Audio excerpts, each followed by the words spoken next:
Okay so ကျွန်တော်ဒီဗီဒီယိုထပ်လုပ်ဖို့ပေါ့နော်အရင်ဗီဒီယို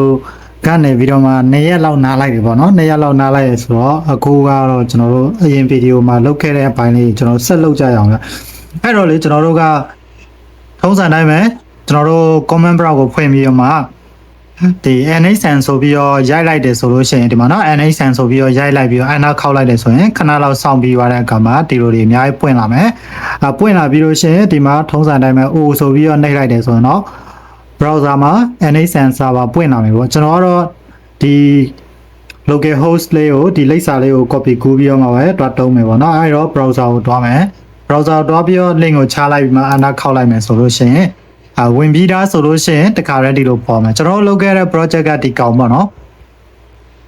ဒီကောင်မှာဒါတွေကတော့အရင်ဗီဒီယိုမှာကျွန်တော်တို့လုပ်ခဲ့တဲ့ဟာပေါ့နော်အဲ့တော့ကျွန်တော်တို့ကအရင်ဗီဒီယိုမှာဒါလေးဆက်တဲ့အပိုင်းနာမှာကျွန်တော်တို့ခဏရပ်ထားခဲ့ရပေါ့ဒီမှာအချိန်လေးတွက်ကြည့်ရမယ်ဆိုရင်လည်းဒီmidnight ဖြစ်နေပေါ့နော်ကျွန်တော် midnight မဟုတ်ဘူးနဲ့အချိန်ပြောင်းလိုက်မယ်ဗျာ 9am တို့မဟုတ် 8am လို့ထားလိုက်မယ်ဗျာနော်ပြီးတော့ဒီကောင်ကတော့ trigger a minute โอเคအဲ့ဒါထားလိုက်ပါ0ပဲထားလိုက်မှာမကျင်တဲ့တိမ်လည်းနောက်မှပြန်လာပြင်မယ်လေနော်အခုလောဆယ်မှာကျွန်တော်တို့လုံးเสียရှိတဲ့ဟာလေးအရင်လောက်ကြရအောင်ဗျအဲ့ဒါဘာလဲဆိုတော့ကျွန်တော်တို့ browser နောက်တစ်ခုကိုတွားလိုက်မယ်မိတ်ဆွေတို့ကတော့ဒီ browser မှာပဲဒီဘက်မှာ new tab လေးနဲ့ခေါ်ပြီးတော့တုံးလို့ရတယ်ပေါ့နော်ဒါပေမဲ့ကျွန်တော်ကဒီမှာဘာလို့မတုံးတာလဲဆိုတော့ကျွန်တော်ကဒီ account နဲ့ဖွင့်ထားပြီးသားဖြစ်နေတယ်ဖွင့်ထားပြီးသားဖြစ်နေဆိုတော့ဖွင့်ပြီးသားကျွန်တော်မှာရှိရပေါ့နော်ကျွန်တော် Google Sheet ကအရင်ကတည်းကနေတုံးနေတာဆိုတော့ဗျာဒါမိတ်ဆွေတို့ဖွင့်တာမတီးလိုက်မှဆိုလို့ကျွန်တော်ကအစားကနေပြန်ဖွင့်ပြမှာမို့လို့ဒီ account နဲ့လာတုံးပြမယ်ပေါ့နော်အဲ့တော့မိတ်ဆွေတို့ browser မှာဒီလိုရိုက်ရှာလိုက်GOO GRE Google SH Sheet ပေါ့နော် AED Okay ကျွန်တော်ဒီမှာ Google Sheet ဆိုပြီးတော့နှိပ်လိုက်တယ်ဆိုရင်ဒီနေရာလေးရောက်လာဒီ icon လေးနဲ့ဗျာဒါကဘာလဲဆိုတော့ကျွန်တော်တို့web.excel တို့အဲ့လိုမျိုးပုံစံမျိုးပါเนาะဒါပေမဲ့ဒါကတော့ sheet လို့တုံးတယ် Google Sheet လို့တုံးတယ်ပေါ့အမှန်တော့ excel ပါပဲပေါ့เนาะအဲ့တော့ဒီနေရာလေးရောက်လာတယ်ဆိုလို့ရှိရင် excel ရတဲ့လူတွေကတော့ဒီမှာ data လေးတွေနည်းနည်းပါထည့်ထားလိုက်ပေါ့เนาะတကယ်လို့မိတ်ဆွေတို့ကဒီလိုရိုက်လို့မပေါ်လာဘူးဆိုရင် login တွေပါတယ်ဝင်ပေးရမယ်အဲ့ဒါလေးရှိရပေါ့เนาะအဲ့ဒါတော့လွယ်ပါတယ်ကိစ္စမရှိဘူးဒီတိုင်းခလုတ်လေးနှိပ်သွားလိုက်မှာကျွန်တော်အဓိကအခုဒီမှာအဓိကပြောချင်တာကဒီမှာလုံးဝအစိမ်းကြီးတက်တက်ပေါ့နော်မိတ်ဆွေတို့အနေနဲ့လုံးဝအစိမ်းကြီးတက်တက်ဆိုလို့ရှိရင်တော့ဒီ Google Sheet ကိုမတုံးတက်သေးဘူးပေါ့နော်ဒါမှမဟုတ်လဲမတုံးတက်သေးဘူးလို့ထားပါအောင်မတုံးတက်သေးဘူးဆိုရင်ကျွန်တော်တို့ data လေးနည်းနည်းထည့်ရမယ် data လေးနည်းနည်းထည့်ရမယ်ဘာလဲဆိုတော့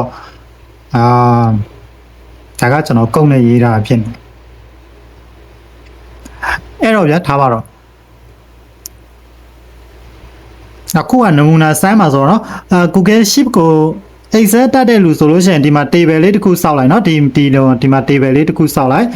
တကယ်လို့ Excel မတက်ဘူး Excel ကိုတခါမှမတုံးဘူးတဲ့လူပေါ့เนาะနားမလည်တဲ့လူဆိုလို့ရှိရင်เนาะအထွေထွေတူတူတွားလုံးနေနေတော့ဒီ code လေးကိုပဲ copy ကူးလိုက်မယ်ဒီ code ကကျွန်တော်ရေးထားတာရှိပြီးသားပေါ့เนาะကျွန်တော်ကကျတော့ခုနလို table တွေတစ်ခုချင်းစီတွားစောက်ရမှာပြင်းတာကြောင့်မလို့အဲ့လိုမျိုးပဲ code တောင်းပြီးတော့ပဲရေးလိုက်တယ်ပေါ့เนาะအဲ့တော့ဒီကောင်လေးကိုနှိပ်လိုက်ဒါလေးကိုနှိပ်လိုက်ရင်ဒီမှာ app subscribe ဆိုတာရှိရ app subscribe ဆိုတာရှိရပါတော့အဲ့ကောင်လုံးနှိပ်ပြီးတော့ဝင်လိုက်တယ်ဆိုရင်ဒီမှာခဏလောက်စောင့်ပေးလိုက်မယ်ပေါ့နော်ဒါကြတော့ခုနလို table တစ်ခုချင်းစီတွားမှ table စောက်တဲ့နေရာမှာတစ်ခုချင်းစီတွားပြီးတော့မလုပ်ချင်တဲ့လူတွေအတွက်ပေါ့နော်အဲ့တော့ဒီမှာရှိရ function လေးကိုအားလုံးဖြတ်လိုက်တော့ပြီးတော့ခုနက copy ကူးလာတဲ့ code ကိုထည့်လိုက် okayဒီမှာ data မှာဆိုလို့ရှိရင်ဒီမှာ INV ဆိုတာ info ပေါ့နော်သူရဲ့ဒီဥစ္စာတော့ number တွေပေါ့ဗျာသူရတော့နာမည်ဖြစ်မယ် name ဖြစ်မယ်ဒါကတော့ email လိပ်စာသူရဲ့ address ဖြစ်မယ်ပေါ့ဒါကတော့တခြား data တွေပေါ့ဒါကတော့ create add ပေါ့နော်ပြီးတော့ new ဘာညာတာတခါရှိမယ်ပေါ့နော်ထားပါတော့ပြီးသွားပြီဆိုလို့ရှိရင်ကျွန်တော်တို့ဒါကို save လုပ်လိုက်မယ် keyboard ကနေ control s နှိပ်လိုက်ရင် save ဖြစ်သွားเนาะပြီးတော့ရင်ဒီက run ဆိုတာကိုတစ်ချက်နှိပ်ပေးလိုက်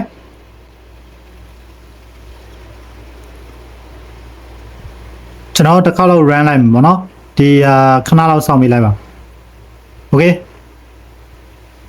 တော့ preview permission ဆိုတာကျွန်တော် permission လေးပေးရမှာရှိရဒီမှာ advanced ဒါလေးကိုနှိပ်နော်ပြီးတော့ရင်go to unlimited project sorry untitled project ပြီးရင် continue ကိုနှိပ်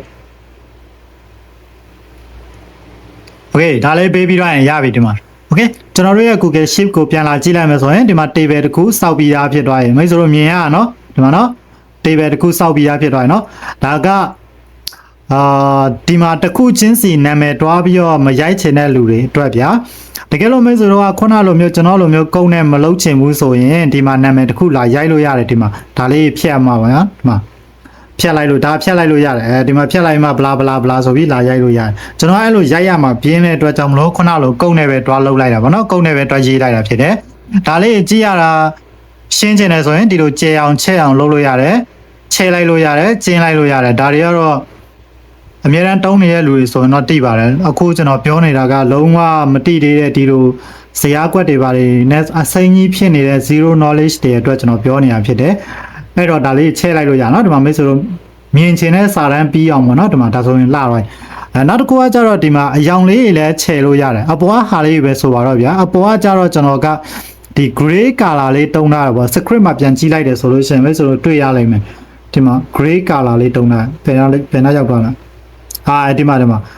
set background ဒီဥစ္စာလေး gray color လေးတုံးထားတယ် font size ကိုကြားတော့ကျွန်တော် bold လောက်ထားတယ်ပေါ့နော်အဲ့ဒါကျတော့ဘယ်မှာလဲဆိုတော့ဒီမှာပေါ့နော်ဒီမှာဒီဥစ္စာလေးပေါ့ gray color တုံးထားတယ်အပေါ်က font size တွေကိုကြည့်မယ်ဆိုရင် bold ဖြစ်နေရလေမိတ်ဆွေတို့မြင်ရလိမ့်မယ်ပေါ့နော် okay အဲ့လေးတစ်ခုတော့ရှိရဲဒီမှာမိတ်ဆွေတို့က gray color မတုံးချင်ဘူးဆိုရင်ဒီကနေတိုက်ရိုက်လဲပြောင်းလိုက်လို့ရတယ်ဒီကနေတိုက်ရိုက်ဘယ်လိုပြောင်းလဲဆိုတော့ဒီမှာကြည့်လိုက်ဒီအရောင်လေးကိုနှိပ်လိုက်ရင်ဒီမှာမိတ်ဆွေတို့ကြိုက်တဲ့အရောင်ပြောင်းလိုက်လို့ရတွေ့လားနော်ဒီမှာနော်ကြိုက်တဲ့အရောင်လေးကိုနှိပ်ပြီးတော့ပြောင်းလိုက်လို့ရနော်โอเคထားပါတော့အတိကတော့ကျွန်တော်တို့အဲ့ဒါကိုတင်နေရမဟုတ်ဘူးဆိုတော့အခုကတော့မိတ်ဆွေတို့အနေနဲ့ဇရာတစ်ခုချင်းစီရိုက်ပြီးတော့စောက်ချင်တယ်ဆိုရင်တစ်ခုချင်းစီရိုက်တကယ်လို့ formula နဲ့တွားချင်တယ်ဆိုလို့ရှိရင်လည်းအဲ့လိုပဲ formula နဲ့တွားလိုက်ပေါ့နော်အဲ့လိုမှမဟုတ်ဘူးကျွန်တော်လိုပဲပြင်းနေဆိုလို့ရှိရင်တော့ဒါလေးကိုနှိပ်ပြီးတော့လို့ရှိရင်ဒီ script ထဲကိုရောက်လာပြီဆိုရင်ကျွန်တော်ပေးထားတဲ့ code လေးကိုကူးထည့်လိုက်ကူးထည့်ပြီးတော့ခုနကျွန်တော်လုပ်တယ်လို့ပဲ control shift တစ်ခါနှိပ်မယ်ပြီးရင် run နှိပ်မယ်ဒါပဲပေါ့နော်အတစ်ဆိုလို့ရှိရင်တော့ဟို untitled limit ဘာညာ permission တွေတောင်းတယ်ကျွန်တော်တို့အဲ့ဒါလေးပေးလိုက်ရင်ရပြီ okay ဒီအပိုင်းကတော့ပြီးသွားပြီဆိုပေမဲ့မပြီးသေးတာကဘာကြံသေးလဲဆိုတော့ကျွန်တော်တို့ Google Console account တစ်ခုတွားဖွင့်ရအောင်မယ်ပေါ့နော် okay အဲ့ဒါလေးကိုကြတော့နောက်ဗီဒီယိုမှာထပ်လုပ်မယ်ဒီဗီဒီယိုကတော့ဒီလောက်ပါ